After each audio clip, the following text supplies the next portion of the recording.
Diskualifikasi Prabowo Gibran imbas putusan DKPP.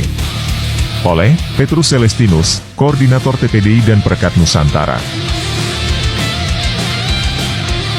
Putusan DKPP nomor 135, 136, 137, 141 PKI DKPP 12/2023 tanggal 5 Februari 2024 yang amarnya menyatakan Teradu Hasyim Asyari, Ketua KPU, Yulianto Sudrajat, Agus Melas, Betty Epsilon Idrus, Persadaan Harahap, Idam Holik, dan Muhammad Afifuddin, semuanya anggota KPU, terbukti melakukan pelanggaran kode etik dan pedoman perilaku penyelenggara pemilu.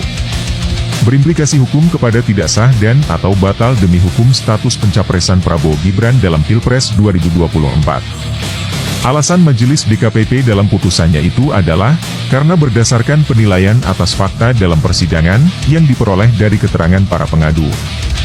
Saksi, pihak terkait, keterangan ahli, bukti-bukti dokumen dan jawaban Teradu Hasyim Asyari, Ketua KPU, Yulianto Sudrajat, Agus Melas, Betty Epsilon Idrus, Persadaan Harahap, Idam Holik dan Muhammad Afifuddin, anggota KPU, maka DKPP menyatakan Hasyim Asyari dan kawan-kawan terbukti melakukan pelanggaran kode etik dan pedoman perilaku penyelenggara pemilu.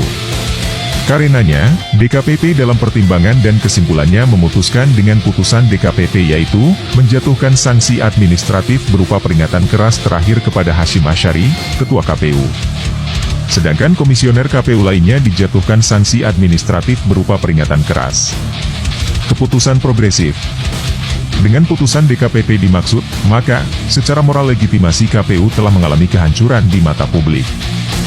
Dan untuk mengembalikan legitimasinya itu, maka KPU RI tidak punya pilihan lain, selain harus berjiwa besar mendeklar sebuah keputusan progresif berupa 1. Mendiskualifikasi pasangan Capres-Cawapres Prabowo Gibran sebagai peserta pemilihan Presiden dan Wakil Presiden 2024. 2. Memerintahkan Partai Koalisi Indonesia Maju, KIM, mengajukan calon pengganti Capres-Cawapres atau pemilihan Presiden 2024, tanpa Prabowo Subianto dan Gibran Rakabuming Raka, karena berbagai pelanggaran etik, hukum dan konstitusi. Termasuk merujuk kepada putusan nomor 99 PU 21/2023 dan putusan MKMK nomor 2 MKMK L/ARLTP 10/2023. 3. Menunda penyelenggaraan pemilu dalam waktu 2 kali 14 hari, terhitung sejak tanggal 14 Februari 2024, agar Partai KIM mengajukan calon presiden dan calon wakil presiden pengganti, akibat diskualifikasi terhadap Prabowo Gibran. Tidak layak cawapres.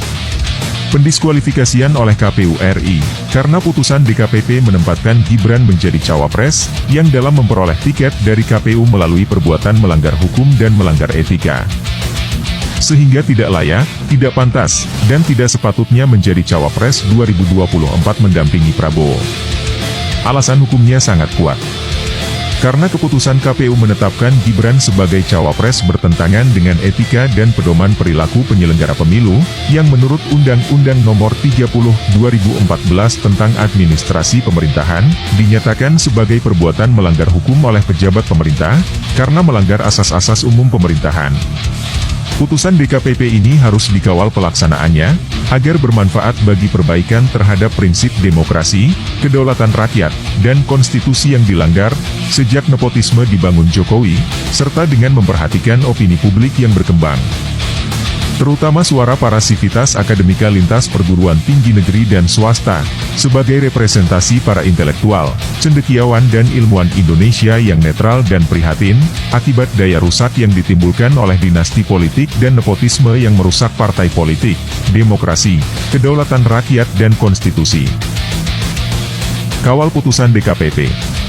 Oleh karena itu, putusan DKPP nomor 135, 136, 137 dan 141, PKE, DKPP 12/2023 dimaksud, harus dikawal pelaksanaannya oleh rakyat.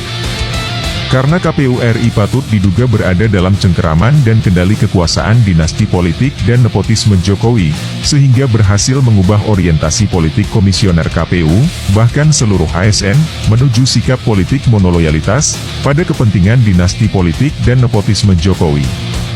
Kekuatan sivitas akademika lintas kampus semakin hari berkembang dan bertambah terus, sebagai kekuatan representasi kaum cendekiawan, intelektual dan ilmuwan seluruh Indonesia, yang dalam posisi netral, semakin mengkristal, mendesak pemerintah Ceki Presiden Jokowi mengakhiri aksi dinasti politik dan nepotisme serta kembali ke jalan yang benar.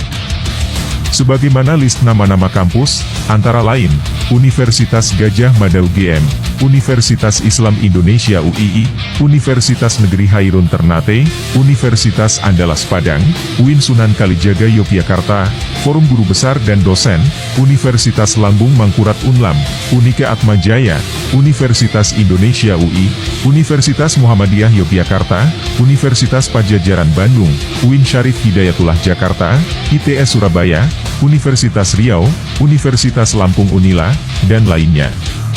Ini adalah kekuatan real yang bergerak atas dasar rasa tanggung jawab moral, etika dan hukum, demi menyelamatkan Indonesia dari bahaya laten dinasti politik dan nepotisme Jokowi, yang saat ini berkembang dan berdaya rusak tinggi.